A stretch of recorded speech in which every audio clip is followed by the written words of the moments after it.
Silakan, ini Devin. saya share dulu screen-nya. Mungkin Devin akan Iya. perkenalkan dulu sedikit iCommunity. Oh ya, saya harusnya perkenalan dulu ya Pak ini Baik, ya. saya stop sharing dulu. Silakan, Devin. Siap, selamat malam semuanya. Saya Devi Malam. yang menggantikan Pak Juanda malam hari ini. Cukup mendadak ya.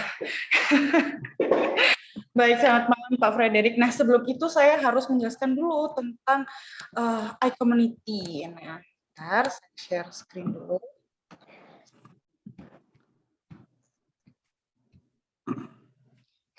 Oke, nah iCommunity, jadi di iCommunity ini adalah sebuah platform bagi para bisnis dan juga profesional.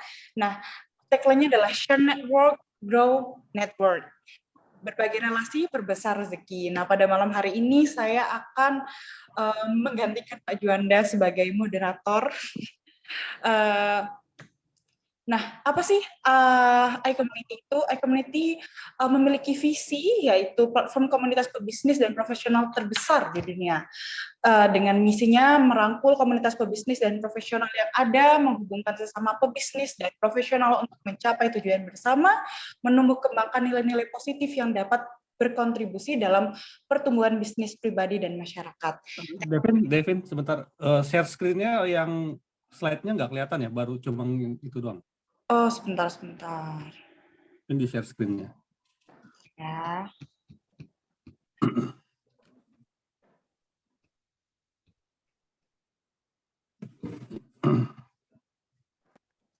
Kalau kayak gini sudah betul? Nah, benar. Oke, siap.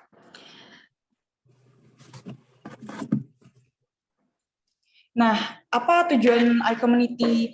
Tujuan iCommunity itu memiliki beberapa tujuan. Yang pertama ada mempersatukan anggota community dalam persahabatan, kerjasama, dan saling pengertian. Yang kedua, mengembangkan semangat kolaborasi antar anggota. Yang ketiga, ada menanamkan nilai positif dalam dunia bisnis dan profesional. Dan yang keempat, ada membangun platform bagi komunitas pebisnis dan profesional untuk belajar, bertumbuh, dan berkembang melalui learning, research, business matching, dan referral. Yang sekarang lagi dilakukan Pak Juanda adalah ada iCommunity Business Matching Tour di Jawa. Ada 5 kota ya, ada di Malang, Surabaya, Purwokerto, Semarang, dan Bandung. Seperti itu. Nah, pastinya di iCommunity ini punya kode etik. Nah, kode etik yang pertama adalah kami adalah para pebisnis dan profesional yang bekerja keras, bekerja pintar, dan bekerja sama. Yang kedua, kami mengedepankan nama baik dalam melakukan usaha dan mengutamakan kolaborasi antar sesama anggota tanpa menjadikan anggota lain sebagai target jualan ataupun berkompetisi dengan tidak sehat. Kami sadar bahwa dengan berbagi relasi, maka akan memperbesar rezeki bersama. Karena itu, kami siap untuk berbagi relasi atas dasar saling mendukung. Selanjutnya, kami juga berperilaku positif dalam berkomunitas, melakukan segala aktivitas dengan berlandaskan niat baik. Dan yang terakhir, apabila kami melanggar kode etik ini, kami bersedia untuk ditegur, diperingatkan, bahkan diberikan sanksi. Nah, malam hari ini kita akan menjelaskan tema community malam ini adalah Breeding Unicorn bersama Bapak Frederick Rasali. Yes. Thank you. Selamat malam, Bapak. Ya, selamat malam semuanya. Oke, saya share screen-nya ya, gantian. Ya, ini saya dari Prepare Labs. Ada kali ini saya bawakan adalah Breeding Unicorn. Karena kalau saya kemarin ngobrol sama Pak Juanda itu ketemunya waktu lagi ngomongin startup gitu. Terus kita ngobrol-ngobrol, katanya boleh nih sharing anything related to startups. Dan kebetulan Prepare Labs itu salah satu yang kita adalah advisor yang ada presence di startups begitu. Nah, sebelumnya saya perkenalan diri dulu. Saya ada pengalaman sekitar 6 tahun lebih di bursa saham ya. Terutama saya itu dulu sebagai equity analyst, lalu pindah menjadi investment banker. Jadi kerjaannya tuh dulu bukan yang di belakang meja liatin layar aja. Saya lebih banyak itu justru datang ke satu perusahaan. Jadi orang bilangnya fundamental analyst gitu ya. datang ke satu perusahaan, ngobrol sama manajemen, bikin financial report-nya, bikin financial modeling-nya juga, valuasi, lalu kasih rekomendasi untuk buy atau sell gitu di market. Lalu menjadi investment banking, itu fokusnya lebih ke cari funding gitu, bantuin company untuk IPO atau misalnya untuk mencari dana untuk project-projectnya mereka gitu. Lalu di luar pekerjaan, saya waktu itu cukup aktif di CFA Society juga. CFA itu adalah Chartered Financial Analyst, salah satu sertifikasi itu ya tertinggi, bisa dibilang tertinggi untuk financial analyst di dunia gitu. Lalu saya juga pernah jadi pembicara di TEDx waktu itu di Prasetya Mulia. Ini ada di YouTube juga. Kalau misalnya iseng pengen dengerin saya ngobrol apa gitu, TEDx-nya bisa googling juga. Dan saya beberapa kali diundang sebagai startup guest mentor. Terakhir itu di Semarang oleh acara koperasi ya waktu itu, Koperasi Semarang gitu. Posisi saya sekarang adalah associate partner di Prepare Labs Indonesia. Lalu hari ini ada 3 pembahasan dari Breeding Unicorn. Satu itu saya ingin bicara tentang IPO. Kenapa sih saya bahas ini? Karena lately itu kita dengar banyak startup itu berbondong-bondong pengen IPO. Salah satunya lagi rame itu kan terakhir ada Goto itu IPO kayaknya bulan April kemarin. Lalu di tahun ini ada lagi beberapa yang cukup menarik untuk yang ingin IPO. Nanti saya akan bahas lebih lanjut. Lalu kedua, setelah kita tahu nih, oh ternyata IPO itu end game-nya misalnya. Nah, kalau kita mau start dari bawah untuk cari dana, itu bagaimana nih? Terutama kalau kita bicara startup itu kan harus cari dana dari investor. Itu nomor 2, fundraising. Ketiga, baru nanti kita tanya jawab, begitu ya. Oke, first thing first, apa sih istilah unicorn dalam startup? Ini yang paling sering kita pakai soalnya. Unicorn itu adalah suatu startup perusahaan, startup company, yang nilai valuasinya di atas 1 miliar US dollar. Jadi kalau valuasi ini di bawah 1 miliar, sekarang ada istilahnya tuh centaur. Cuman saya kurang suka sih istilah itu. Dulu nggak pernah dipakai soalnya. Nah, terms unicorn itu munculnya awalnya dari venture capitalist Eileen Lee dari Cowboy Ventures. Ini di United States ya. Lalu juga unicorn, kenapa disebut unicorn? Karena unicorn itu very rare. Mereka itu harus benar-benar inovatif sekali. Bentuknya itu kayak dibilang kuda unicorn itu kan something yang mythical, yang mitos, yang tidak nyata. Tapi kalau beneran ada, itu bonus buat kita yang punya gitu maksudnya. Awalnya untuk itu. Dan kebanyakan unicorn itu exit-nya, jadi setiap kali invest masuk gitu ya, kita harus pikirin exit. Kebanyakan mereka exit-nya adalah going public. Makanya kenapa saya bahas itu dari IPO dulu. Oke, jadi masuk ke bab pertama tentang IPO. Bagaimana sih sekarang kondisi startup di mata capital market di bursa saham Indonesia ini gitu misalnya. Salah satu yang kita pernah bahas, yang harus kita bahas dulu adalah siapa sih IPO startup IPO pertama di Indonesia. Itu adalah PT Kioson, kode sahamnya Kios. Kalau misalnya ada yang sering cek-cek saham itu ya, kode sahamnya Kios. Kios ini dulu menarik karena bisnisnya itu pertama kali menyiapkan tablet-tablet yang tablet kayak ini ya, Samsung itu ya, untuk dipakai di warung-warung. Jadi waktu itu warung-warung itu banyak yang kehabisan barang, mereka coba cari sourcing gitu ya, namanya warung kan jualan barang, stok produknya bisa habis kan. Mereka mau cari barangnya lagi itu susah. Nah, si Kioson ini mikir, daripada mereka harus cari-cari susah gitu, kita pasang tablet aja di warungnya itu. Jadi begitu habis, mereka bisa order langsung begitu. Idenya seperti itu. For some reason, ini adalah proyek pertama dari bursa juga untuk IPO in startup. Jadi dengan sangat mudah mereka turun IPO. Tapi setelah IPO, beberapa saat kemudian terjadi masalah. Masalahnya apa? Bahwa tablet itu harganya kan nggak murah. Jadi orang kadang di warung, tabletnya itu diambil, dibawa pulang. Yang terjadi, si Kioson ini rugi karena tabletnya itu banyak yang hilang. Nah, ini contoh IPO itu, maaf, startup itu tidak semudah itu ya bikin bisnisnya ya. Harus dipikirkan matang-matang dari sisi bisnis strategi dan juga risikonya begitu. Next, itu masih dekat ya ini, itu Yellow Integra. Jadi mereka IPO-nya nggak beda jauh, yang Kios ini di tahun 2018, lalu Yellow juga di tahun 2018. Bisnisnya adalah jualan paspor kalau pernah tahu. Jadi yang suka jalan-jalan ke luar negeri, daripada kita beli SIM card baru, paspor itu punya inovasi, dia pakai semacam portable WiFi. Jadi kalau yang di sini masih ingat zamannya Bolt Internet itu yang dari Linknet itu punya grupnya Lipo, mereka punya alat sama. Nah, alat ini akan disewakan pada saat kita mau berangkat ke luar negeri. Nah, nanti alat itu instead of kita beli SIM card, pakai alat itu aja dinyalain, nyambung ke WiFi kita, mereka langsung bisa internet begitu. Ini cukup menarik karena waktu itu IPO juga lagi 2018 itu lagi bagus-bagusnya travel waktu itu. Jadi kalau Anda waktu itu iseng ngecek Instagram tuh teman di mana-mana story-nya lagi jalan-jalan gitu. Sekarang juga masih sih, cuman sekarang tuh Bali, kalau dulu tuh ke Jepang ramenya. Makanya Yellow itu dulu laku banget ini paspor. Cuman 2019 kena hit mereka gara-gara ada COVID itu kayaknya 2019 akhirnya 2020 mereka pivot bisnis. Salah satu bisnisnya adalah mereka mencoba menjadi integrator untuk travel agent waktu itu. Salah satunya itu. Cuman saya habis itu belum follow lagi update-nya. Tapi artinya di sini adalah startup itu juga harus cekatan.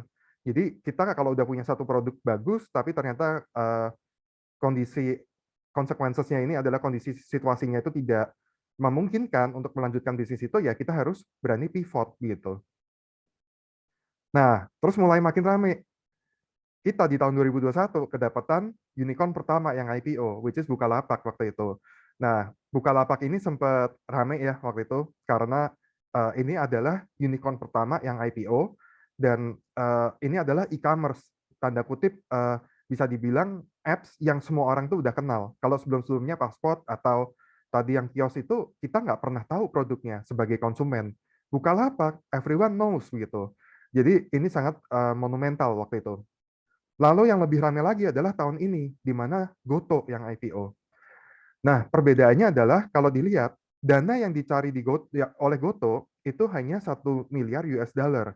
Sedangkan kalau kita balik ke Bukalapak, itu dapatnya lebih besar lagi, 1,5. Tapi, kalau dilihat lagi, persentase yang diberikan Goto ke publik, hanya 3%. Artinya, nilai aslinya Goto secara market cap ya waktu IPO itu adalah 29 miliar US dollar. Itu cukup besar.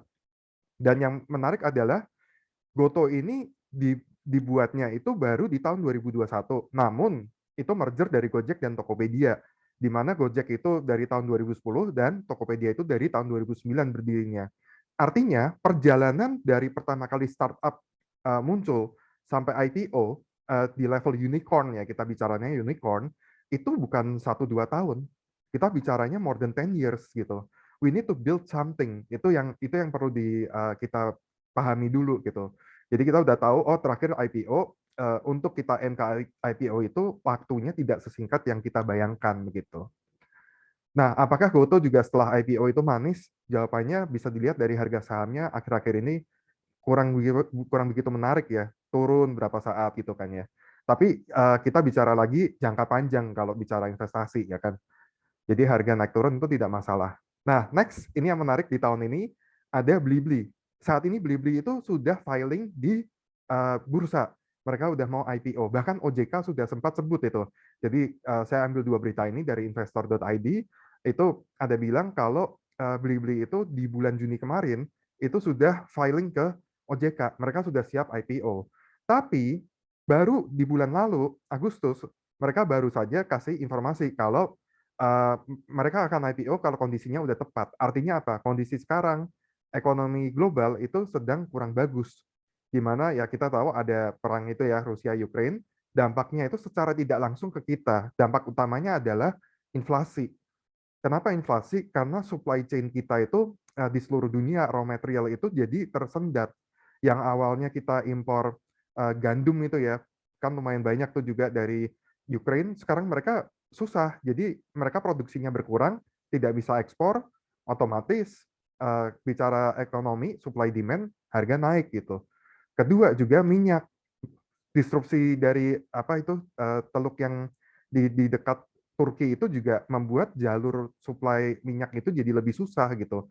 Jadi kita bisa lihat baru-baru ini kan pemerintah juga meningkatkan harga bensin gitu ya. Nah, ini membuat investor tuh kita pegang dulu nih duitnya, kita belum tahu nih inflasinya mau sampai kapan gitu. Jadi apa yang direncanakan itu belum tentu mulus gitu. As a startup kita juga harus sadar akan itu. Jangan buru-buru. Kita harus lihat momen yang tepat gitu. Dan lebih hebat lagi kalau kita bisa bikin momen yang tepat itu, bukan hanya menunggu. Nah, terus kita bicara, kalau gitu kita lebih mengkerucut lagi ke startup ya. Di tahun 2020 kondisi di Indonesia itu cukup menarik. Kalau dilihat startup funding di Asia Tenggara ya, paling besar itu justru masuk ke Indonesia 2020. Dan kalau dilihat kebanyakan masuknya ke e-commerce, itu kalau dilihat data di sebelah kanan. Top 5 itu semuanya e-commerce yang ada di Indonesia, ya kan? Sedangkan di bawahnya itu bisa dibilang ini nama-nama yang kita belum tahu, ya kan? Kita nggak pernah dengar nih, jarang. Ini di luar negeri. Ini, Tiki seingat saya itu antara Vietnam atau Thailand gitu. Jadi, tapi tidak ada di Indonesia itu. Nah, maka dari itu 2020 is a good time untuk e-commerce waktu itu fundraising. Jadi yang saya bilang momen. Waktu itu juga 2020 lagi tinggi-tingginya COVID, di mana orang sadar, oh everything can be done online. Kita lagi nggak boleh keluar-keluar waktu itu. Benar-benar lockdown. Yang jadi pahlawan waktu itu siapa? Gojek kita bilangnya.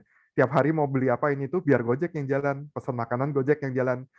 Tapi di luar Gojek, kita juga supply chain-nya terbantu oleh e-commerce. Mau cari barang apa aja ada di situ gitu kan. So 2020 is a good time buat e-commerce. Tapi let's see di tahun 2022. 2022 ini terkenal dengan tech winter. Jadi kalau kita lihat di sebelah kiri ini, pendanaan ya, total pendanaan di Asia Tenggara dari 8 miliar US dollar, ini menurun terus dari 2021 September nih. Ini turun terus. Ini kalau lihat nih saya tarik garis ya, ini garis logaritmik, trend line saya bilangnya. Ini turun arahnya. Artinya apa? Tahun 2022 ini, orang-orang masih sangat, investor itu terutama masih sangat takut untuk invest. Dan investasinya masuk ke mana? Ke financial service. Kenapa gitu? Karena kalau kita lihat 2 tahun, 3 tahun lalu, financial service itu lagi boom tiba-tiba. Ingat nggak tiba-tiba teman-teman kalian itu di Instagram posting tentang menang saham lah, investasi saham apa, ada yang jadi investor dadakan, ada yang jadi influencer saham dadakan, ya kan? Itu pada saat itu muncul kesempatan gitu. Nah, this new startup player itu baru tahu, oh ternyata financial service itu di Indonesia masih belum terdevelop. Maka dari itu mulai muncul banyak financial service. Dan itu nggak cuma saham ya, macam-macam. Dan kita tahu salah satu yang paling besar investmentnya di tahun 2022 ini adalah Sendit. Itu. Nah, di luar financial service ada juga gaming. Ini saya kurang tahu particularly which game, tapi saya tahu bahwa jumlah gamer di Indonesia makin banyak karena kita lihat dari mobile games. Terus di luar Indonesia juga seperti di Filipina, Vietnam itu mulai banyak juga pengguna mobile games untuk kalangan umum gitu ya. AI ini juga mulai meningkat karena kemarin sadar banyak investor itu sekarang sadar waktu kemarin tiba-tiba COVID, banyak pekerja tidak bisa masuk kantor atau tidak bisa masuk pabrik, terutama pabrik yang saya ingat, atau gudang, dua itu. Tanpa bisa dibilang tanpa orang-orang yang banyak, gimana cara kita operate ini bisnis gitu loh. Nah itu salah satu yang ngebantu adalah artificial intelligence. Ini kasusnya sama kayak industrial revolution beberapa puluh tahun yang lalu.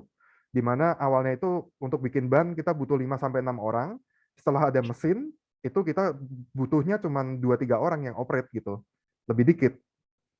Lalu food tech, kita juga tahu kemarin waktu COVID pertama kali mulai banyak lockdown, yang disadarin pertama apa? Ini gimana makanan? Harganya naik nggak kira-kira? Petani-petani kita gimana? Nah, jadi food tech ini juga salah satu yang investasinya mulai banyak. Terakhir real estate, kalau ini jelas, dari 2018 real estate itu udah down.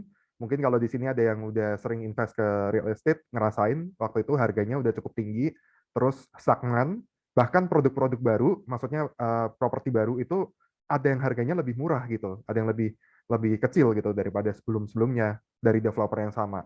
Cuman baru lately mulai muncul real estate dan ada inovasi baru juga, semacam real estate yang bisa dibelinya kayak peer to peer gitu.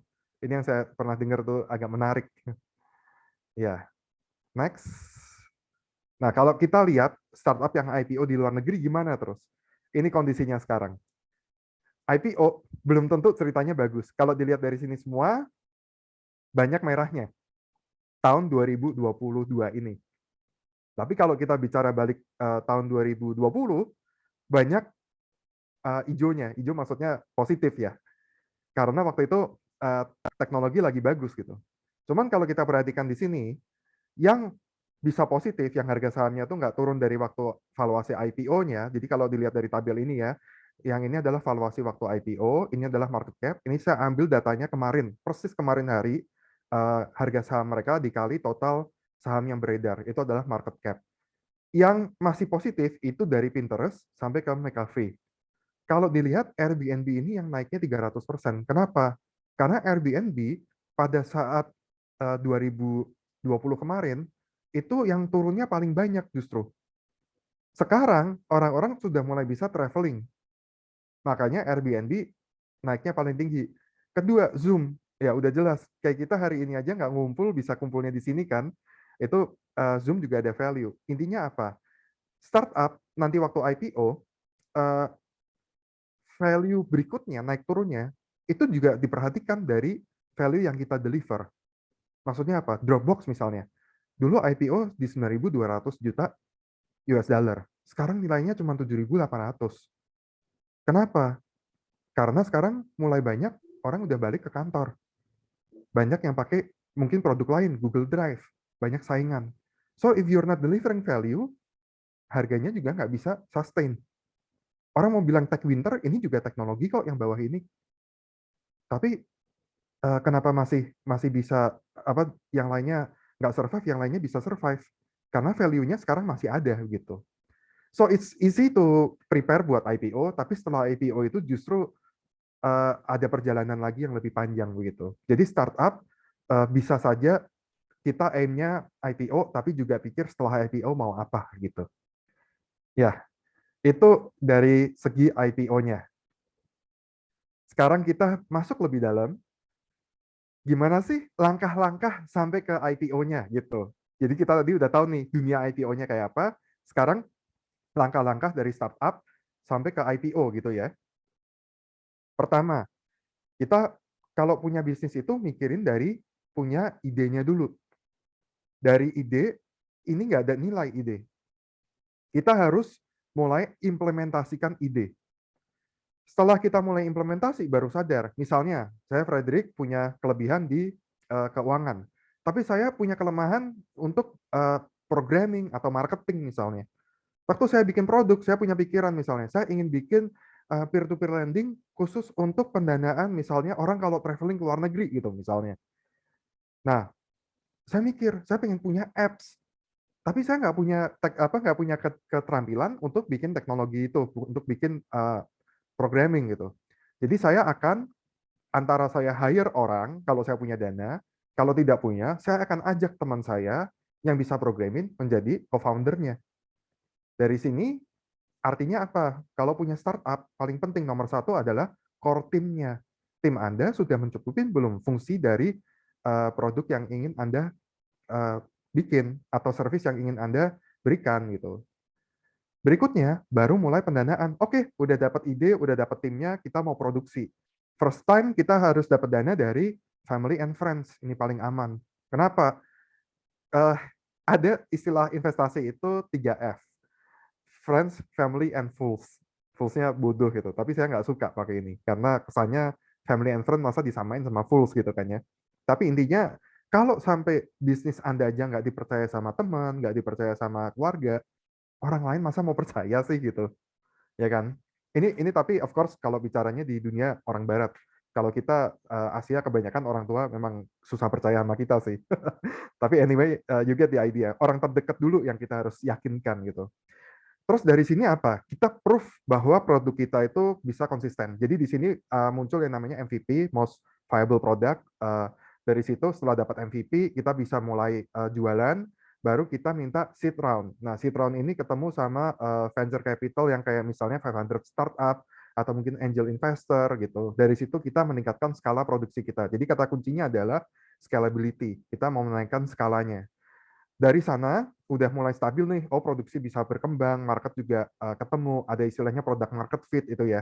Jadi produk kita sama marketnya cocok, itu di seed round itu kita buktikan udah bisa sustain sekitar 8 bulan sampai 12 bulan, dan kita ketemu sama another round of investors, itu di series A. Ini ketemu kayak misalnya venture capital.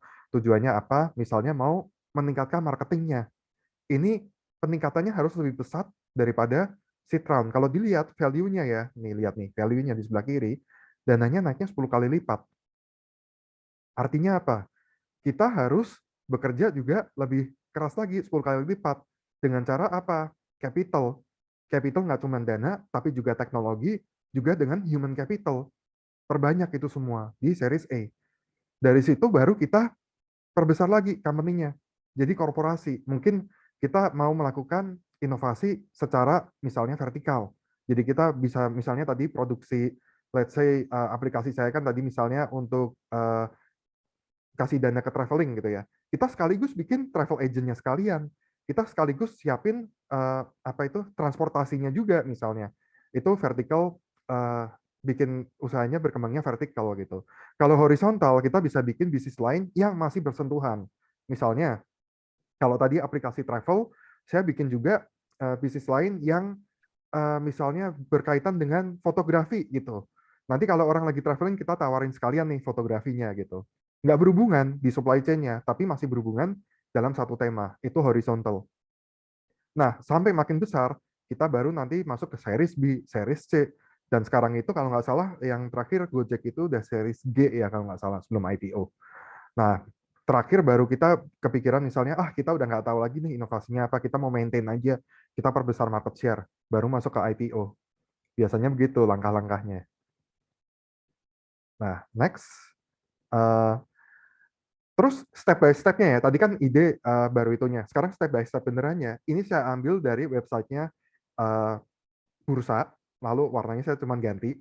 Intinya, bursa itu dari persiapan IPO, pre-IPO nih preparation, ini sangat panjang. Ini biasa yang Prepare Labs bantu di sini. Due diligence ini yang paling dicari. Kenapa? Karena kalau kita misalnya nanti mau IPO-in perusahaan, itu kan akan diberikan ke publik. Sebelum kita masuk ke ranah publik, kita harus bikin semua dokumentasi itu lengkap. Nah, ini biasa itu startup atau business founder yang misalnya bertujuan ingin IPO itu lupa gitu. Lupa mempersiapkan semua ini.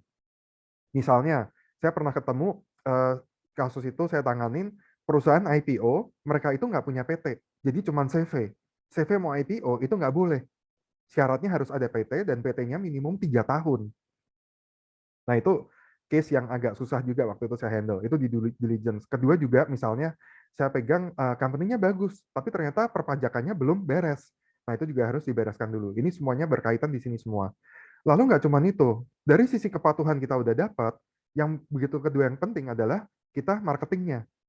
Kalau perusahaan kita nggak dikenal orang, nggak menarik, siapa yang mau beli sahamnya, ya kan? IPO-nya mana sukses. Nah, itu kita bikin di sini, equity story, investment thesis. Ini kerjasama dengan research analyst biasanya. Makanya berhubungan sama research report juga.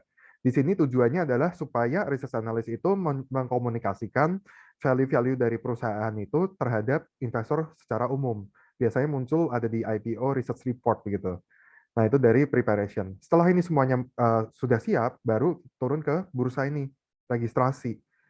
Ini ada istilahnya REC 1, REC 2, REC 3 nanti kalau misalnya IPO. REC 1 itu saat dimana kita pertama kali filing ke bursa.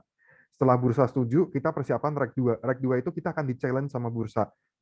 Dokumennya lengkap nggak? Pajaknya udah bayar belum? Secara hukum udah semuanya masuk belum? Itu semuanya dicek di situ. Terus juga ditanya juga bisnis model kita bagaimana, rencana bisnis seperti apa, dana digunakan untuk apa ntar. Itu semua ada di sini, IDX dan OJK. Setelah itu selesai, baru kita masuk ke ini tahap marketing. Jadi bedanya sama tadi yang awal apa? Bedanya di tahap marketing, itu tadi fokusnya lebih ke marketing secara umum. Sebelumnya itu persiapan, kita meyakinkan dulu OJK dan bursa. Di marketing, kita meyakinkan investornya. Biasanya ada 2 fase. Fase yang 2A kalau dilihat, itu pertama kali kita ketemu dengan investor. Fase yang 2B, itu kalau kita sudah pernah ketemu investor, lalu kita open untuk investasinya masuk. Ini bisa dibilang roadshow, jadi kita ketemu sama investor, udah sambil menggalang dana. Kalau sebelumnya itu lebih cari awareness. Nah, fase itu disebut kalau di bawah ada tulisannya public expose. Pada saat itu di mana kita punya exposure ke publik gitu. Baru setelah selesai kita listing. Nah, tapi jangan salah, setelah kita listing di bursa, pencet bell itu ya tiap pagi jam 9, itu belum final, itu bukan end game-nya kita. Itu justru awal dari hal yang baru sebagai startup. Karena sekarang Anda baru saja menjadi perusahaan publik. di mana Anda harus bekerja keras menunjukkan ke publik bahwa Anda punya value gitu. Nah, jadi kira-kira begitu. Terus gimana nih kalau kita ngeliatin perusahaan itu, biasa investor tuh mikirnya apa?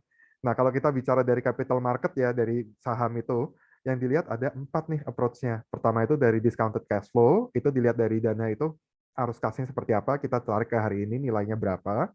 Kedua itu kalau misalnya dia belum menghasilkan dana nih, ada nggak perusahaan yang masih negatif itu IPO? Ada. Goto itu waktu IPO itu negatif. Jadi yang kita lihat adalah income approach. Salah satunya adalah enterprise value dibagi EBITDA. Ini kita menghitung nilai perusahaan dibagi dengan pendapatan. Ada cara-cara lain ya untuk menghitung income approach. Lalu ada juga cost approach. Kalau ternyata bisnis itu sama sekali tidak menghasilkan uang, gimana? Ya kita siap-siap likuidasi gitu. Ini cost approach. Of course kita nggak mau kalau IPO pakai ini. Artinya kita kesalahannya perusahaannya udah no hope gitu ya. Cuman likuidasi jual aset. Terakhir itu kita comparison. Kita compare sama uh, bisnis-bisnis lain yang udah IPO gitu. Itu market multiple. Kita comparison. Nah, terus pertanyaannya, kalau gitu menurut Prepare Labs, unicorn itu sebenarnya ada singkatannya loh. Kira-kira apa? Satu, kalau unicorn mau IPO, paling bagus tuh harus undervalue. Maksudnya apa? Undervalue bukan artinya kemurahan ya. Maksudnya adalah kalau kita bisa meyakinkan investor saham kita itu harganya murah, murah bukan artinya tidak punya value, balik lagi ya. Itu mereka akan invest. Jadi nomor satu, kalau nanti misalnya Anda punya bisnis ingin cari dana, nomor satu jangan jual mahal, tapi juga jangan terlalu murah. Bikin harga yang Anda mau itu mutlak, tapi bikin value-nya itu lebih tinggi lagi. Nah, ini nanti saya jelaskan konsep value. Nomor satu di situ. Kedua, no legal case. Unicorn N-nya tuh no legal case. Investor paling benci sama perusahaan yang punya legal case. Mau sebagus apa operationnya, kalau punya legal case, pemerintah gampang banget shutdown. Udah kayak Thanos tinggal snap gitu ya, langsung shutdown. Bisnisnya nggak bisa operate lagi. Ada beberapa hal seperti itu yang kemarin udah IPO di bursa, ternyata kasus legal. Akhirnya mereka nggak lanjut dan sekarang terancam delisting bahkan. Terus ketiga, inovatif. Kalau Anda nggak inovatif, nggak beda dari bisnis lainnya yang IPO, kenapa harus beli saham Anda gitu. Terus keempat, cash flow management. C-nya tuh cash flow. Cash flow ini ingat kata-kata ini ya. Ini mantra yang perlu dipegang oleh semua businessman. Bahkan non-businessman pun boleh pakai kata-kata ini. Cash flow itu adalah blood of your company. Blood is your life. Kayak badan kita kalau kekurangan darah, kita bisa pingsan. Apalagi perusahaan. Kurang dana, pingsan juga. Ownernya pingsan juga. Yang kerja situ pingsan juga. Anyway, jadi cash flow itu penting banget. Kita perlu perhatiin itu. Next adalah harus organize. Bayangkan kalau Anda itu masuk ke satu perusahaan, nggak jelas yang ngambil keputusan siapa, bisnis operationnya seperti apa, Anda juga nggak tahu. Jadi kalau sebagai investor, saya kurang yakin. Misalnya paling gampang adalah kita ke restoran, yang ngelayanin yang mana Anda nggak tahu gitu. Yang masak di mana nggak tahu. Makanannya harga berapa nggak tahu. It's not organized. Kita males banget ke situ. Berikutnya recorded. Ini related ke tadi yang masalah apa itu namanya due diligence. Jadi semua data kita itu harus recorded dan high integrity. Jadi maksudnya apa? It's easy to record. Kalau misalnya saya kasih data penjualan toko saya misalnya berupa tulisan di atas kertas, tulisan tangan saya sendiri, sama yang pakai POS. Yang POS itu yang point of sales itu, yang alat otomatis bisa kalau kita ada pembelian, kita pencet, nanti otomatis dia catat itu. Lebih percaya mana? Itu maksudnya integrity. Jadi both are recorded, tapi integritas POS lebih meyakinkan. Karena detik orang pesan, kita pencet, itu tercatat semua, tanggal berapa, pembelinya siapa, produknya apa, itu tercatat semua di situ. Jadi recorded is not cuman recorded aja, tapi juga integritasnya yang perlu dilihat, data integritasnya. Investor paling benci, again, saya ulangi lagi, investor paling benci kalau datanya itu samar-samar. Makanya kalau perusahaan mau IPO itu ada istilahnya disclosure. Yang paling penting itu, data tercatat, angka masuk di laporan keuangan. Tapi penjelasan angkanya itu dari mana, itu penting banget. Itu di-recorded. Next, itu no substitute. Sebisa mungkin produk Anda atau jasa Anda susah digantikan oleh orang lain. Ini tadi cerita seperti Dropbox. Sekarang sudah banyak saingannya seperti G Drive, ya kan? Lalu Microsoft juga punya Microsoft Team. Jadi value-nya mereka apa sekarang? Value-nya ya cuma banding-bandingan cost aja. Kalau menurut saya seperti itu. So that's unicorn from Prepare Labs dari IPO ya. It's time to improve now. Ada 5 langkah yang bisa diambil kalau Anda punya bisnis sekarang. Satu, itu harus siapkan proper governance supaya manajemen ini kalau proper ya, itu investor lebih percaya. Kedua, bisnis modelnya sebisa mungkin unik, ada mode dan profitable dan harus profitable.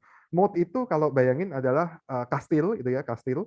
Kalau pernah lihat kastil-kastil Eropa itu sampingnya ada kotak air itu, ya kan, supaya orang itu susah nyerangnya. Nah, itu mode. Jadi kalau Anda punya bisnis sebisa mungkin tidak mudah direplikasi orang, tidak mudah diganti oleh orang lain maksudnya. Dan yang paling penting harus profitable. Jangan sampai bikin bisnis nggak profitable gitu ya. Investor nggak tertarik gitu. Itu namanya jadi kerja sosial. Bikin yayasan lebih cocok. Berikutnya juga harus punya potensi untuk scalability. Jadi kalau misalnya ada dana masuk, bisnis kita bisa berkembang pesat. Ingat yang gambar tadi dari awal kali ideation sampai ke IPO, itu everything about scalability. Ada nggak bisnis yang nggak bisa di scalability? Ada. Misalnya Anda bikin restoran sendiri, rumah makan lah, bukan restoran yang agak pinggir gitu ya. Yang masak Anda sendiri. Jadi kalau orang datang taunya, oh bapak atau ibu itu kalau yang masak enak. Begitu Anda buka cabang, dibilang nggak enak cabangnya. Kenapa? Yang masak bukan tangan bapak itu. Nah itu berarti nggak scalability. Mau dikasih uang berapa miliar pun, bikin cabang sebanyak apapun, kemungkinan besar cabangnya akan fail begitu. So that's scalability. Next adalah financialnya healthy. Ini balik lagi ke masalah cash flow. Jadi kalau financial kita cash flow-nya itu tidak baik, otomatis bisnis bagus apapun pasti akan tersendat. Dan terakhir, sustainable. Maksudnya apa? Jangan sampai bikin bisnis itu umurnya cuma 5-6 tahun terus hilang. Contoh, saya masih ingat dulu fidget spinner. Saudara saya tuh waktu itu sempat invest banyak, bikin di pabrik di China, fidget spinner itu sampai 1 kontainer. Dia bilang, oh ini pasti laris. Orang nggak akan berhenti-berhenti. Nggak sampai 3 bulan, orang udah nggak ada yang beli. Akhirnya dia jual rugi. Cuman buat buang barang gitu. So, it's not sustainable. Contoh lainnya apa? Kalau buka tambang. Itu kan kalau misalnya Anda pernah analisis tambang gitu ya, tambang batu bara lah paling gampang. Itu ada namanya umur tambang. Umur tambang itu bukan seperti umur organik, dalam arti kayak umur 5 tahun, nanti setelah 5 tahun dia tutup. Bukan begitu. Umur tambang itu tergantung dari kita itu berapa banyak mengeruknya. Semakin banyak kita keruk tiap tahunnya, semakin pendek umur tambangnya. Nah, ini bisa dibilang nggak sustain. Bayangin kalau kita keruk semua dalam waktu 2-3 tahun. Bikin tambang baru, belum tentu juga 1-2 tahun preparation-nya selesai gitu. Anda perlu eksplorasi lagi, Anda perlu setup mesin-mesinnya juga, bikin logistik ininya juga, infrastrukturnya. Itu butuh waktu tahunan. Nah, makanya sustainability itu sekarang salah satu hal yang diperhatiin oleh investor juga gitu. Not only sustain about green ya, we talk about sustain yang bisnisnya gitu. Kalau bisa green lebih bagus, tapi number one, your business harus sustain dulu. Itu. Oke, itu dari sekilas tentang IPO-nya. Sampai sini, saya mau lanjut lagi ke tentang startup. Mungkin ada yang mau tanya atau komentar. Kita istirahat sebentar. Ada Pak Swandi nih yang angkat tangan, boleh? Iya, silakan Pak Swandi. Oke, thank you Pak Fredrik. Ya. Ini menarik banget mengenai yang startup ya. Di sini kan memang lagi pada rame itu orang berbondong-bondong gimana bisnis model yang baru mereka menjadikan itu startup. Cuman dari sepanjang pengamatan saya selama ini untuk company startup itu rata-rata nggak tahu ya benar apa enggak ya, mohon dikoreksi. Rata-rata itu yang mereka kejar di awal itu adalah bagaimana mereka meningkatkan value mereka. Nah, salah satu cara meningkatkan value mereka itu adalah bagaimana mereka mendapatkan subscriber sebanyak-banyaknya. Karena anggapannya itu yang dijadikan acuan para investor melihat oke, ini valuasinya bisa naik karena apa? Karena subscriber-nya sudah banyak gitu. Nah, dan di satu sisi apakah itu pertanyaan adalah apakah itu menjadi salah satu faktor penentu atau tidak. Terus yang kedua adalah ini, beberapa dari teman-teman saya yang praktisi juga startup mereka juga mengalami kendala dalam arti mereka agak gagal sulit mendapatkan investor karena begitu banyak persaingan. Tapi di luar sana juga banyak ternyata para startup yang dalam tanda kutip datanya itu ya tadi dibilang itu ya, untuk menuju ke road to IPO itu datanya harus reliable, harus bisa dipertanggungjawabkan. Cuman permasalahan dalam perjalanan dari awal dia bangun startup itu ternyata banyak yang kita temukan, maksudnya teman-teman temukan itu ya, itu datanya yang dalam tanda kutip bukan yang sebenarnya, dalam arti untuk menarik minatnya si investor. Ya, setuju. Iya, dalam arti menarik minat investor sehingga investornya, oh ini bagus nih, tapi ternyata datanya itu enggak sebenarnya. Nah, menurut pandangan dari Pak Fredrik itu bagaimana ya? Mungkin itu 2 pertanyaan saya. Oke. Ya, yang pertama saya jawab singkat Pak, karena habis ini di sesi kedua ini yang saya mau jelaskan itu ada masuk di sana. Masalah cara valuasinya, belum untung, terus kita ngejar valuasi istilahnya Pak. Valuation-nya itu kita tingkatkan dengan cara memperbanyak subscriber, itu ibarat kita kalau bicara value, ibarat gini Pak, kalau saya misalnya jualan ke Pak Suwandi, saya mau jualan tempe. Pak Suwandi sebagai konsumen maunya tempe yang sudah diolah dan dimasak, siap makan. Kalau saya bilang ini tempe yang baru jadi, belum dimasak, saya jual ke Pak Suwandi, mau beli nggak? Pak Suwandi nggak mau. Tapi orang yang bisa mengolah tempe itu melihat bahwa tempe yang tadi belum jadi nih ada value-nya. Nah, ini kasusnya sama. Some investors ada yang ngelihat, oh ini early stage. Balik lagi ke tadi Pak yang panjang itu ya, masih early stage. Buat mereka, resikonya mereka bisa tanggung. Mereka merasa, oke, most likely yang dilihat adalah foundernya. Mereka percaya foundernya bisa eksekusi dari ide-idenya. Jadi mereka invest duluan. Some investors yang saya lihat sekarang, kebanyakan karena udah mulai banyak yang startup itu yang giants itu mulai jatuh ya Pak. Jatuh dalam arti saya sebut satu merek yang terkenal itu WeWork misalnya, seperti WeWork, otomatis sekarang mereka lebih cautious. Mereka lebih melihatnya, oke, kita nggak bisa ambil resiko yang misalnya bisnisnya belum proven. Kita carinya yang benar-benar udah jalan, baru kita masuk. Ada juga yang seperti itu. So, right or wrong, jawabannya adalah tergantung siapa yang beli, Pak. Realitanya begitu.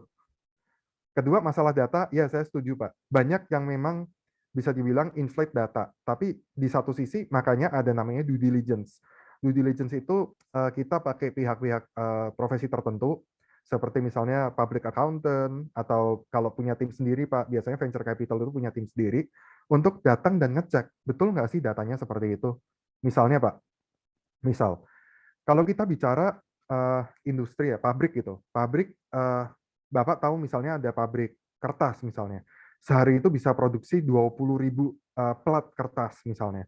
Lalu mereka tiba-tiba bilang, oh kita produksinya 100.000 plat kertas. Lalu Bapak tanya, simpel aja, mesinnya pakai mesin apa? Oh tipe ini mesinnya. Ada berapa? Ada 5. Oh ada 5, oke. Misalnya satu mesin bisa 20.000 gitu ya. 20.000 plat kertas sehari. Terus Bapak tanya lagi, pabriknya di mana?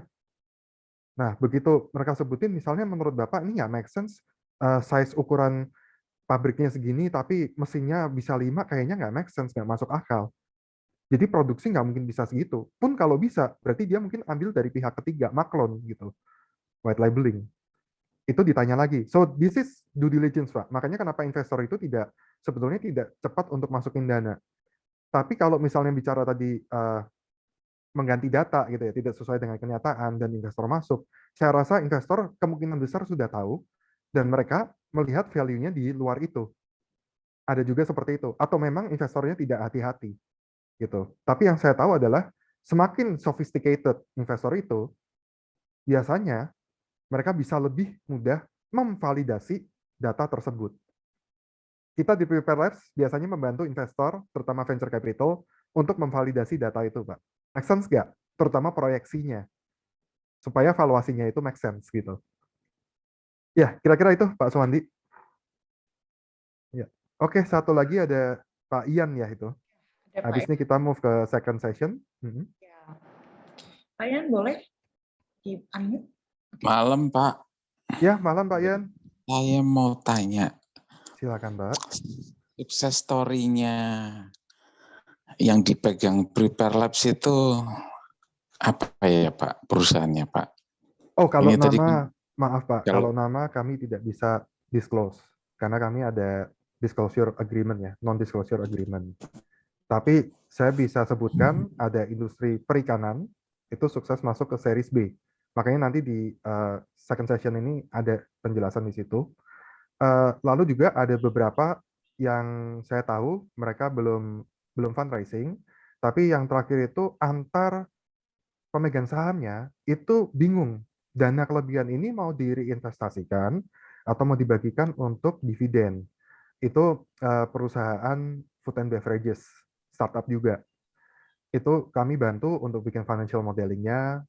Kita cekin kalau misalnya reinvest bisnis barunya apa, itu kita masukin ke sana. Itu ada juga Pak. ya kalau nggak boleh kasih nama sukses story secara nominal Pak. Maaf Pak, suaranya putus. Jadi kalau nggak mau kasih nama sukses story yang pernah Bapak pegang, nggak apa-apa. Cuma sukses secara nominalnya berapa Pak? Itu seri B itu apa? IPO atau apa itu? Bukan Pak, series B itu venture capital. Itu sambil saya lanjut aja Pak, datanya ada di nanti di next-nya ini. Kalau boleh kasih bocoran sukses story-nya berapa Pak? Iya, ada Pak nanti setelah ini di slide-slide berikutnya. Nanti saya info di situ Pak. Ya, makasih Pak Ian. Saya lanjut dulu ya kalau begitu.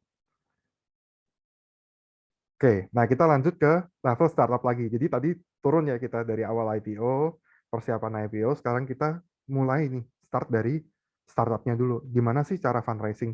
Karena ke IPO itu long journey, kita harus start dari paling bawah. Biasanya itu dari angel investor. Nah, kalau seri B itu tadi Bapak tanya itu ada di tengah-tengah. Di tengah-tengah sebelum biasanya jauh sebelum di tengah-tengah sebelum IPO gitu. Tapi jauh dari sangat awal. Kita mulai dari situ.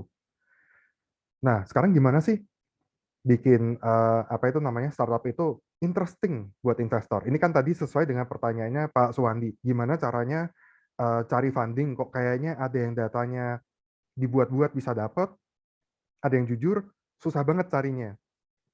Pertama, kita harus tahu dulu sebagai business owner, fokus kita itu biasanya ada di hal-hal ini. Kita cuma pengen tahu penyelesaian masalah, punya visi yang besar, develop produk, bikin teknologi juga, terus ada juga bikin ini ya, improvement terus gitu, dan pencarian dana of course ya.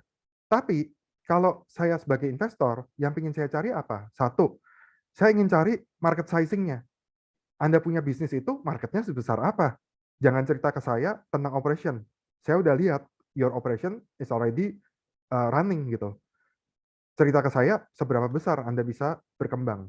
Kedua, bisnis modelnya detailnya seperti apa. Nah ini balik lagi masalah organize itu kan. Jangan sampai Anda cerita ke saya bisnis modelnya kayak, oh ya kita cuma jualan barang A. Terus bedanya sama itu apa? Misalnya Anda bilang saya bikin bisnis jualan pisang kipas. Invest ke saya 20M, pasti untungnya gede. Terus kenapa saya harus invest ke Anda gitu?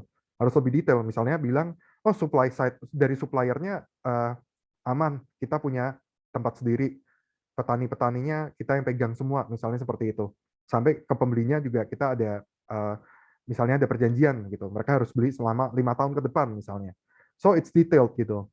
Terus how to scale? Kalau masuk dana, kayak tadi yang saya tanya lagi, dana masuk kira-kira mau dipakai buat apa? Itu how to scale. Dananya dipakai untuk mengembangkan bisnis gitu ya. Monetization plan. Biasanya startup itu awalnya seperti tadi Pak Suwandi bilang, cari banyak subscriber, masih rugi.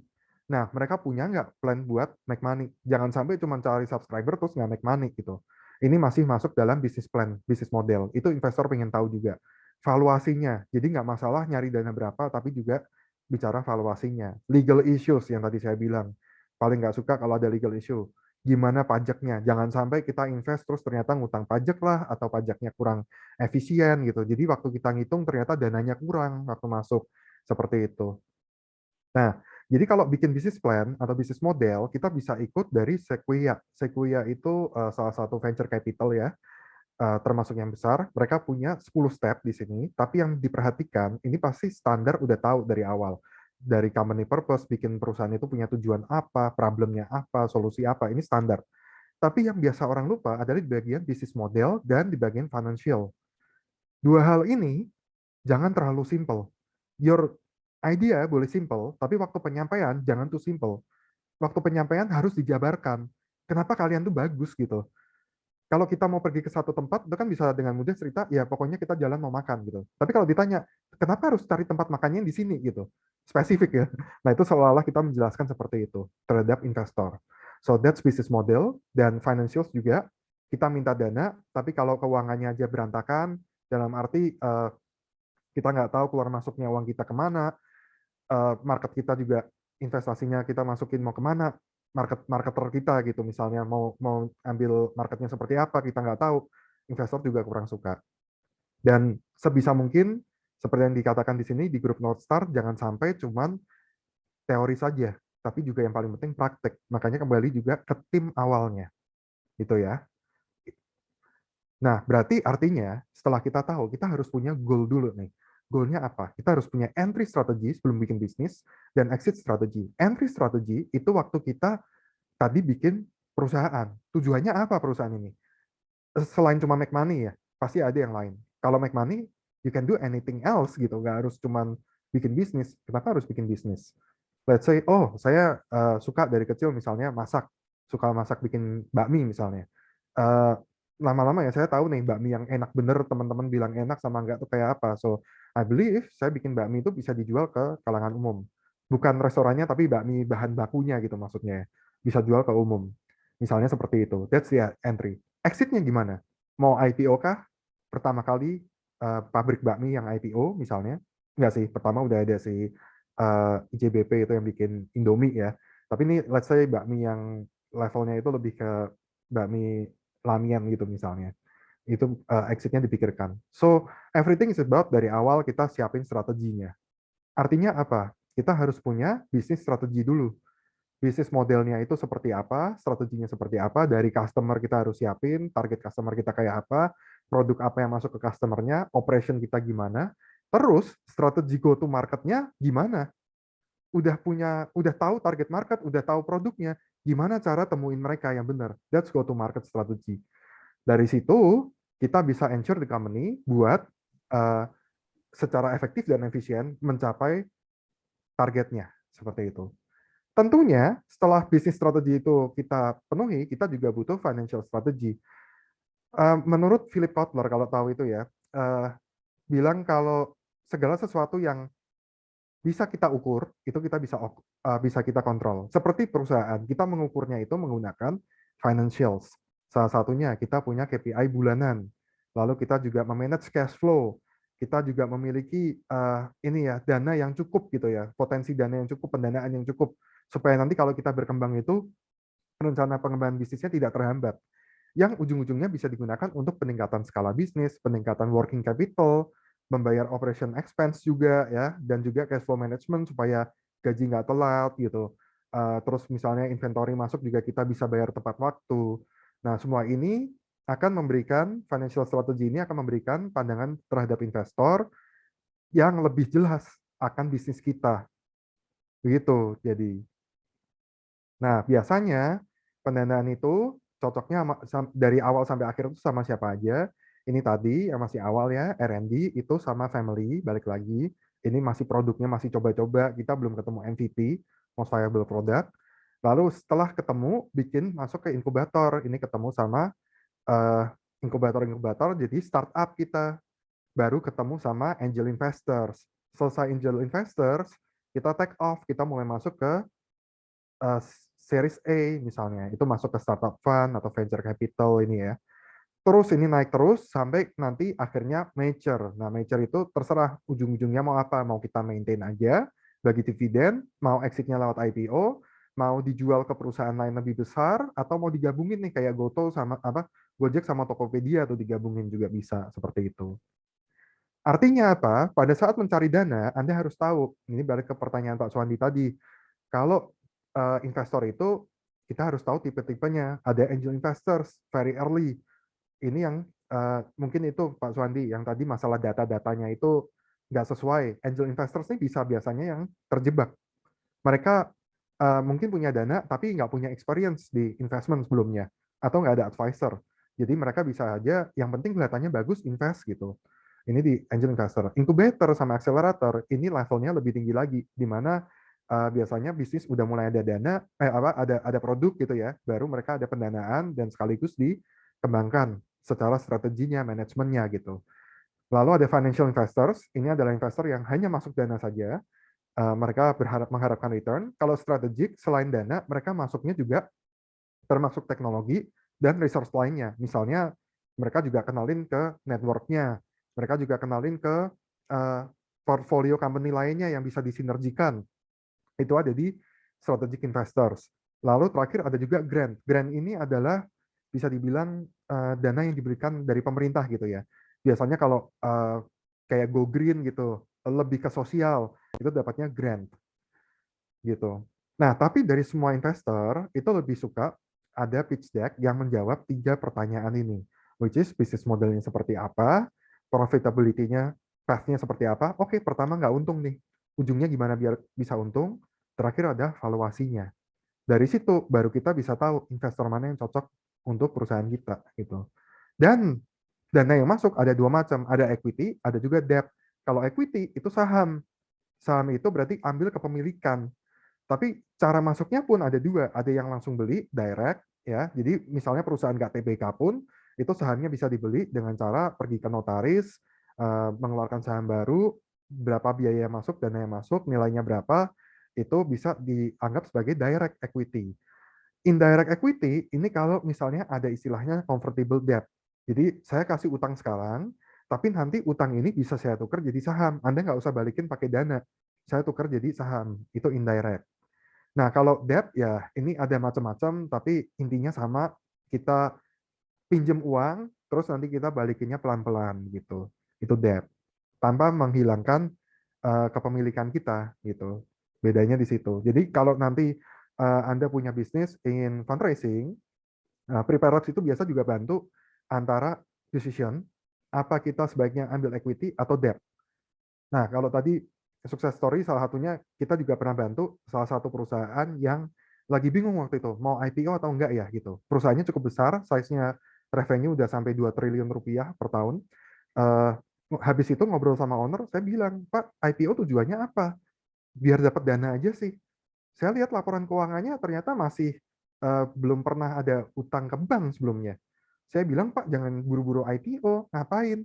Ngutang dulu ke bank, kembangin usahanya, udah oke, balikin sebagian utangnya, baru IPO. Value Bapak akan lebih tinggi. Dari situ nilainya akan lebih tinggi, Bapak lebih untung juga sebagai pemegang saham gitu. Jadi akhirnya path yang diambil adalah ambil utang dulu ke perbankan gitu. Jadi ini to sum it all, untuk fundraising ada 3 langkah. Pertama, paling penting, kita punya financial strategy dan modeling untuk 3 tahun ke depan. Lalu kedua itu, kita harus mempersiapkan ya, dana fundraising-nya itu kira-kira berapa yang sesuai dengan perusahaan kita. Jangan sampai kita ambil dananya terlalu banyak. Itu bisa merusak kepemilikan kita juga gitu. Atau valuasinya terlalu tinggi. Nanti kayak ceritanya Pak Suwandi, naik-naikin valuasi ternyata nggak sesuai, mereka juga nggak bisa ngejar justifikasi valuasinya, akhirnya di next round funding turun langsung, rusak juga gitu kan.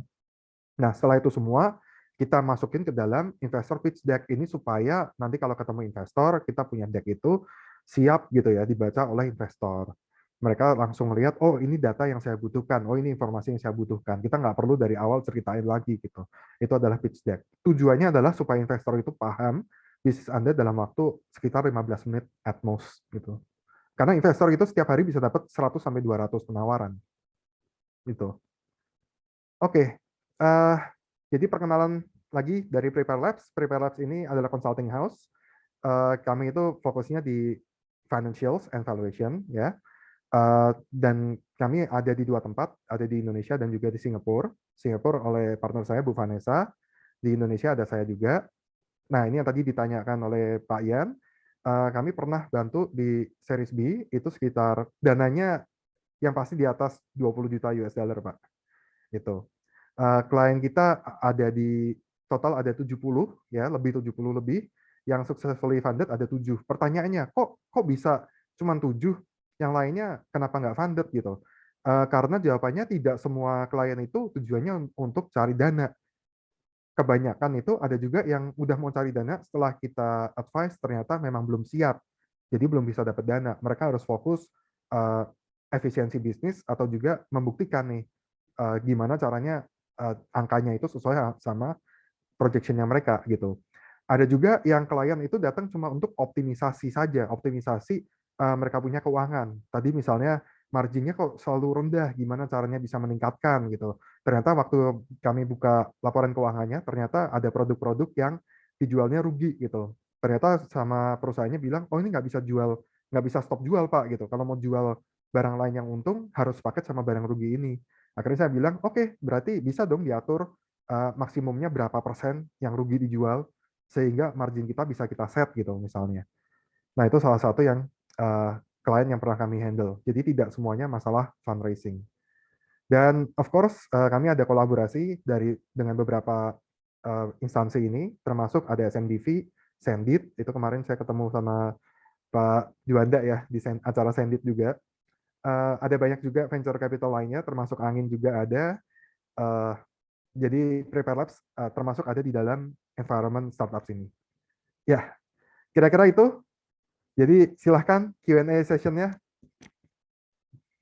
Siap, ini udah ada yang mulai tanya. Loh, udah banyak lagi Pak yang tanya. Monggo, boleh. Silahkan satu-satu. Siap. Pak Erit Farensi dulu ya tadi yang katanya. Boleh Pak Erit? Oke, maaf, saya belum bisa buka kamera karena lagi kondisinya tidak ideal ya. Ya, Selamat silakan, malam, Frederick. Perkenalkan, nama saya Erit Farensi. Saat ini saya bekerja sebagai profesional di PT Belfood Indonesia sebagai Head of Modern Trade. Tapi di samping itu juga saya sedang mendevelop satu startup gitu ya, dengan entitas namanya Muson, dengan produk namanya Carvan. Nah, saya tuh ingin bertanya, kami ini kan berenam ya, secara untuk foundernya berenam. Tadi yang seperti dijelaskan Pak Fredrik di awal, saya adalah seseorang yang memang fokus atau memiliki keahlian di retail. Nah, saya tidak bisa membuat aplikasinya, tapi konsep dari awal sampai akhir saya yang membuat. Lalu saya coba ajak teman-teman saya ini yang memang bisa membuat aplikasi itu. Nah, tapi setelah 1 tahun berjalan memang kita agak stagnan karena kita kan bootstrap ya Pak. Bootstrap, kita belum mencari investor sampai di satu titik kita merasa kita harus mencari investor. Nah, pertanyaan saya adalah apakah tepat langkah kami di fase yang masih sangat bisa dibilang masih sangat awal ya. Secara aplikasi mungkin baru 70%. Kemudian tapi kalau entitas perizinan semuanya sudah rampung, secara organisasi juga sudah rampung, hanya tinggal menunggu aplikasi saja. Nah, itu pertanyaan satu Pak, apakah sudah tepat langkah kami untuk maju ke Capital Ventures untuk membawakan konsep startup kami ini gitu. Itu pertama. Yang kedua, agak mohon advice Pak. Jadi kan kami berenam ini adalah profesional semua basicnya. Nah, apakah pernah menemukan startup founder yang memiliki latar belakang yang sama, lalu bisa shifting dari profesional menuju founder startup gitu ya, karena memang passion kita di sana. Nah, itu yang kita sedang hadapin Pak. Terima kasih. Oke. Ya, yang pertama saya jawab dulu Pak. Untuk pencarian dana ya, kita kan balik lagi ke tadi Pak, yang fase yang panjang itu ya. Berarti kan produk Bapak ini belum jadi, belum ada MVP. Nah, misalnya butuh dana, bisa Pak, nggak masalah. Tapi dananya mungkin jangan dari venture capital. Cari angel investor. Angel investor dulu. Gimana caranya supaya konsep Bapak ini yang Bapak lagi garap itu ada orang yang mau danain. Nah, angel investor ini biasanya bisa masuk ke angel networks atau mungkin Bapak cari dari perusahaan lain yang orang-orang yang levelnya udah direksi ke atas gitu ya Pak. Biasanya mereka ada dana lebih dan mau membantu inovasi begitu. Angels agak tricky karena Angels itu bukan instansi, kita nggak bisa cari seperti ada kayak komunitasnya, itu jarang sekali Pak. Mereka pun kalau ada pun tertutup biasanya, nggak mungkin rame-rame buka, nanti diserbu orang gitu. Nah itu saran saya lebih ke Angels sih. Lalu untuk yang tadi masalah semua timnya masih bekerja sebagai profesional, ada Pak, saya pernah ketemu, malah investor kurang suka Pak, mohon maaf. Investor itu justru lebih suka yang foundernya itu berkomitmen gitu. Jadi mereka 100% fokus di bisnis yang mereka sedang jalankan itu. Pun kalau tidak, mereka harus membuktikan bahwa mereka itu bisa 100% gitu. Tapi mostly yang saya temukan, mereka kurang suka, Pak. Akhirnya salah satu dari founder itu ada yang full menjadi CEO-nya lah ya, full pegang semua operation, yang sisa lainnya ini mensupport founder tadi, gitu Pak. Oke, terima kasih Pak masukannya. Cukup Ya. jelas. Ya, oke. Terima kasih Pak. Oke, selanjutnya Pak Suwandi, boleh? Ya. Mic-nya masih. Ya Pak, masih belum di. Oke, oke. sorry, thank you. Nah, cuma use case aja nih Pak, use Iya, case Pak. mengenai dari pengamatan Pak Fredrik sendiri. Apakah ada startup yang sampai saat ini nih, yang sudah benar-benar membuktikan, memberikan hasil di mana ini kan ujungnya kan tadinya awal itu startup itu bakar duit, dapat investor, bakar duit, valuasi naik. Sekarang waktunya monetize. Ya, kayak Goto sekarang di mana-mana sudah mulai monetize. Pembayaran apapun juga udah dimonetize. Nah, dari pengalaman Pak Fredrik sendiri, apakah sudah ada startup yang sudah masuk ke next step monetize, bahkan sudah masuk ke break even, atau mungkin udah masuk ke istilahnya apa ya? Udah profit gitu ya, Pak. Udah profit. Nah ya, ujungnya pasti profit oriented gitu. Hmm. Tapi apakah sudah ada case yang menunjukkan bahwa ini startup ini sudah ada yang profit oriented, atau sudah memprofitkan Ya. diri gitu? Ya. Thank you. Oke. Yang saya lihat Pak, justru yang core bisnisnya itu non teknologi, jadi core bisnisnya ya Pak, itu nggak bergantung sama teknologi. Kebanyakan waktu datang ke Prepare Lab, saya lihat pembukuannya udah profit Pak. Misalnya bisnis yang waktu itu saya pernah handle ada catering, tapi dia marketingnya online itu gila-gilaan Pak. Dia bikin konsep bagus. Saya bisa bilang dia termasuk startup karena dia pakai banyak kitchen gitu ya. Central kitchen-nya ada di mana-mana gitu. Dari satu central kitchen dilempar lagi ke kitchen-kitchen sekitarnya gitu. Itu waktu saya lihat pembukuannya udah profit ada. Tapi namanya mungkin nggak terlalu didengar oleh orang secara umum. Mungkin yang pernah jadi customer-nya aja yang tahu gitu Pak. Sedangkan kalau yang di luar itu yang berbasis teknologi aplikasi, rata-rata justru memang burning cash. Karena mereka bisnisnya itu awalnya mau mengubah lifestyle orang kalau saya lihat. Contoh Tokopedia atau mungkin logistik lah yang terkenal itu Antar Aja. Itu kan ada laporan keuangannya juga di under perusahaan TBK ASA kalau nggak salah. Pada saatnya ASSA kalau dibuka itu ada logistik. Itu mereka itu antara pendapatan sama COGS itu ya itu ongkosnya lebih gede Pak. Jadi belum sampai ke net profit, gross profit aja dia rugi gitu. Artinya uang yang didapat lebih kecil daripada biaya yang dia keluarin. Nah, ini karena tujuannya mengubah lifestyle orang supaya kebiasaan pakai produknya Antar Aja ini. Kalau saya lihat semua yang berbasis service dan apps itu selalu patternnya seperti itu. Tapi yang sifatnya ada barangnya itu kebanyakan sudah bisa break even atau untung. Itu menariknya. Yang saya lihat seperti itu, Pak. Oke Pak, thank you. Berarti kalau bisa ada ambil kesimpulan ya Pak, kalau kita bicara startup itu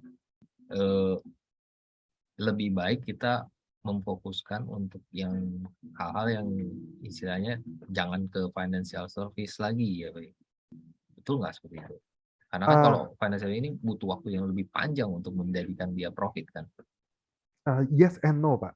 Karena kalau kita bicara financial service itu kan tergantung marketnya, balik lagi. Misalnya kemarin kalau yang saya lihat ya, ada yang menjadi insurance aggregator. Cost-nya itu very, very low.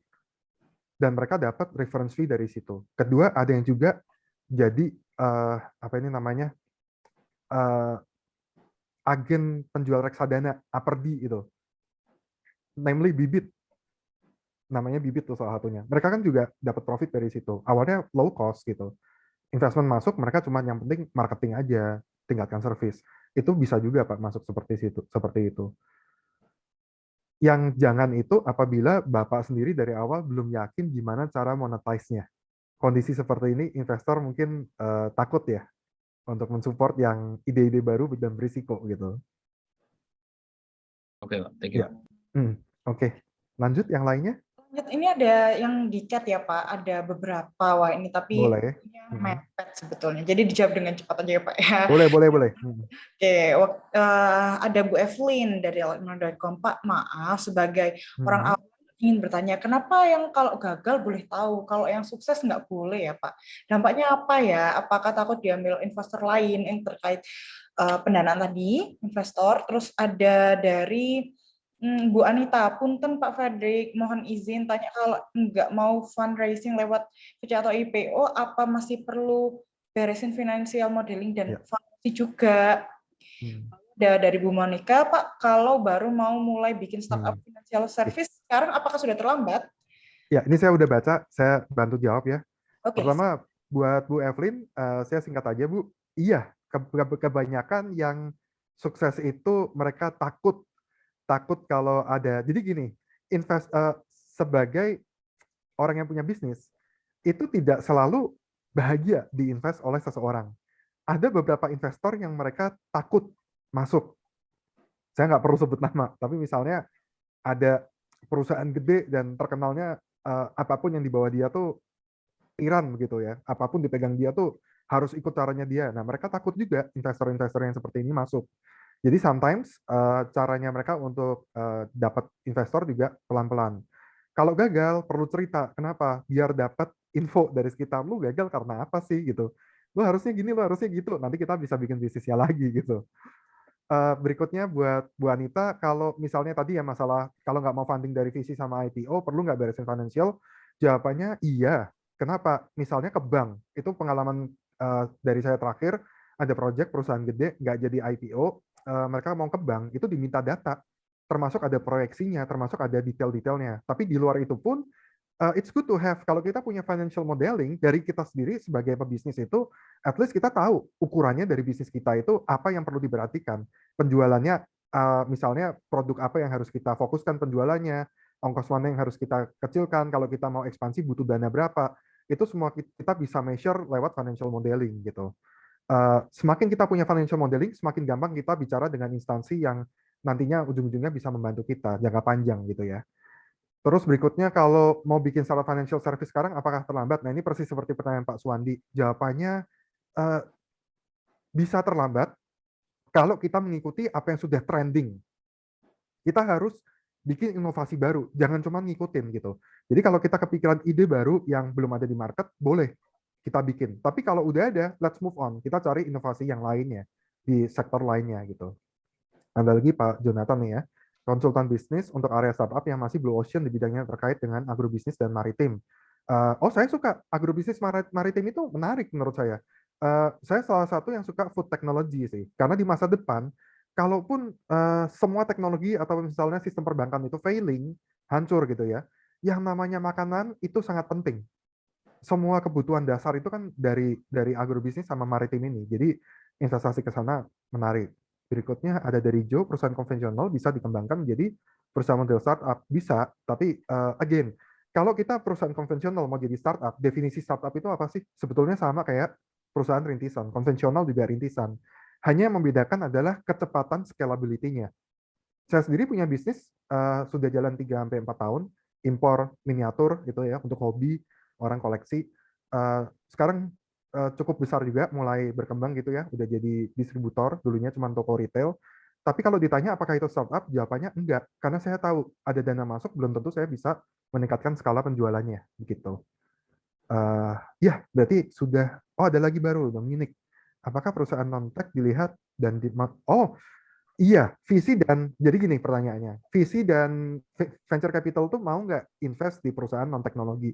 Jawabannya iya, core bisnisnya non-teknologi mereka bisa. Selama skalabilitasnya termasuk cepat. Biasanya non teknologi yang dimaksud itu tadi seperti agribisnis, misalnya kita ingin bikin pertanian gitu ya, tapi ada teknologinya sedikit untuk mensupport, itu cukup menarik. Tanpa itu pun, asalkan make money dan cepat growing-nya, venture capital biasanya juga mau. So yes, jawabannya non-tech bisa dapat dari venture capital. Oke, ada lagi atau sudah cukup? Pak Ian kayaknya masih pengen tanya lebih lanjut ini, Pak. Boleh, Satu Pak kali Ian. Ya, Siap? izin Pak, mau diskusi Pak. Monggo Pak Ian. Ya, tadi itu, sukses story-nya tadi Pak. Saya Iya. tadi tergelitik ada case story dari Bapak. Iya. Ada klien Bapak punya daging 2 triliun, Bapak kasih advice suruh pergi ke bank untuk cari pinjaman. Padahal secara arus kas internalnya dia sanggup mendanai gitu. Dan dia tidak perlu performance debt to equity ratio-nya, kalau orang keuangan kan paham tuh itu. Iya, Ya, betul Pak. Pak. Dan gimana ya? Saya tadi nangkapnya Bapak banyak ke startup, karena beda-beda tipis. Saya buat PT pabrik plastik. Saya rencananya mau ekspansif kan, opsi-opsi fundraising itu kan pergi ke bank. Kalau kamu terus kalau ke IPO ya terus terang ini kan, kalau saya sama Pak Frederick mungkin tahu ya, di bursa ada papan pengembangan. Ya, tahu Pak. Syarat-syaratnya lebih simpel ya. Nah itu tadi saya menggelitik Pak ke saya itu karena saya ingin tahu sukses story. Karena presentasi Bapak tadi slide-nya ini oke gitu. Dan saya ingin tahu ada nggak startup yang nggak terkenal di hutan belantara terus tiba-tiba dipegang Bapak, wow gitu, jadi unicorn gitu. Saya ingin tahu. Belum itu. ada Pak. Kalau tiba-tiba unicorn belum ada. Oh, yang kami lakukan Prepare Labs itu membantu perusahaan termasuk startup untuk mempersiapkan waktu mereka mau fundraising. Jadi kami bukannya mencarikan dananya, kami membantu mempersiapkan. Jadi waktu ketemu investor kita udah siap gitu. Atau kedua, internal control tadi. Kita punya financial modeling yang bisa mengukur bisnis kita gitu. Jangan sampai kita jalanin bisnis itu nggak ada hitungannya gitu Pak, maksudnya. Itu yang kita lakukan. Kita bukannya menyulap startup yang baru kemarin jadi dalam waktu 1-2 tahun menjadi unicorn. Bukan Pak, kita bukan itu. Maaf kata. Ya, itu aja dari saya Pak Ian. Saya kembalikan ke Mbak Devi. Oke, semoga menjawab ya. Kalau masih ingin kepo lebih lanjut lagi, konsul pengen lebih jauh lagi, langsung menghubungi Pak Frederick Rasalidi. Ada nomor WA-nya ya, dan emailnya juga ada, gitu ya Pak. Siap. Ya. Oke, terima kasih banyak. Terima kasih. Saya mau menjelaskan tentang bagaimana jika ada cara murah dan mudah untuk mengembangkan network dan omset bisnis Anda. Nah, pernah nggak mengalami masalah-masalah di bawah ini? Misalnya tidak memiliki network yang tepat untuk mengembangkan bisnis, kesulitan dalam mencari relasi bisnis, kehabisan daftar nama dalam memperkenalkan bisnis dan produk, tidak tahu cara memulai komunikasi dengan pebisnis dan profesional, bingung cara mengembangkan bisnis ke seluruh Indonesia. Nah, jika Anda pernah mengalami masalah tersebut, maka Anda nggak perlu sedih lagi karena Anda nggak sendirian, sebab masalah di atas terjadi pada sebagian besar para pebisnis. Dan jika Anda sudah melakukan segala macam upaya seperti ikut seminar, ikut kelas workshop, berbagai macam komunitas, berbagai macam event, ikut macam bazar juga, tapi belum bisa menyelesaikan masalah Anda, maka Anda wajib mencoba cara yang satu ini, yaitu berkolaborasi, berbagi rezeki untuk memperbesar rezeki dengan community. Apa yang Anda lakukan saat ini mungkin baik untuk pertumbuhan diri atau bisnis Anda sendiri, tetapi untuk bisnis Anda bisa besar, Anda butuh berkolaborasi dengan sebanyak mungkin rekan bisnis. Nah, selamat datang di iCommunity, komunitas dan platform digital tempat para pebisnis berinteraksi dan berkolaborasi bagi kemajuan bisnis. Tiga alasan Anda perlu join. Yang pertama adalah valuable community, yang kedua quality leads, dan yang ketiga low cost.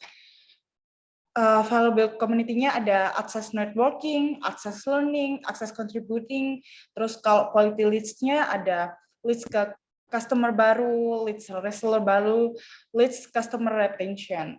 Dan yang ketiga low cost, karena nggak perlu biaya iklan, langsung aja word of mouth, mulut ke mulut, konten freemium untuk upgrade skill. Contohnya dengan Community Level Club malam hari ini. Nah, bagaimana Community membantu Anda untuk berkolaborasi dengan sesama pebisnis dan profesional? Kita ada PLC, Community Level Up Club pada malam hari ini. Jadi setiap minggunya akan ada bersama para praktisi dengan tema yang berbeda-beda, dan juga di sini juga akan berkenalan untuk seluruh anggota dan umum. Terus yang kedua ada Community Business Matching, yaitu event business meeting rutin untuk saling mengenal bisnis sesama anggota untuk mendapatkan hasil maksimal meeting hanya diikuti maksimal 10-15 peserta. Jadi kalau sekarang kan rame-rame, kalau IBM lebih private dan bisa lebih mengenal lebih dekat. Nah, dan yang ketiga ada Community one-on-one meeting, yaitu one-on-one meeting bersama anggota untuk penjajakan kolaborasi. Nah, yang keempat, Community refer a business, jadi sesama anggota saling mereferensikan bisnis anggota lainnya ke jejaring masing-masing sebagai bentuk kolaborasi bersama. Lalu yang kelima ada Community company visit, yaitu acara bulanan untuk belajar dan mempererat ikatan dalam komunitas. Dan yang terakhir ada Community Business Summit, yaitu acara tahunan untuk belajar dan mempererat ikatan dalam komunitas bersama-sama. Nah, how to grow your business with Community. Nah, untuk next-nya akan ada ELC dengan Pak Yves Rumajar, yaitu CEO dari Rumah Panel Surya. Judulnya PLTS, Atap Solusi dan Peluang di Tengah Krisis Energi. Jadi kalau bagi yang mau gabung bisa join di Kamis minggu depan pukul 19.30. Nah, ini ada Community Business Matching. Nah, kegiatannya ada IBM juga. Jangan lupa follow media sosialnya iCommunity. Ada Instagram, ada YouTube. Nah, untuk seperti acara ELC pada malam hari ini akan diupload di YouTube. Jadi kalau ada yang ketinggalan, bisa langsung cek YouTube-nya untuk tahu gimana sih tadi itu tentang breeding unicorn itu seperti apa. Terima kasih banyak. Terima kasih banyak Mbak Frederick Rasali. Sama-sama, terima kasih. Hari ini baik, terima kasih. Oh ya, sebelumnya kita harus foto dulu ya. Kalau Pak Juanda biasanya kita harus foto dulu. Mohon boleh dibuka kameranya.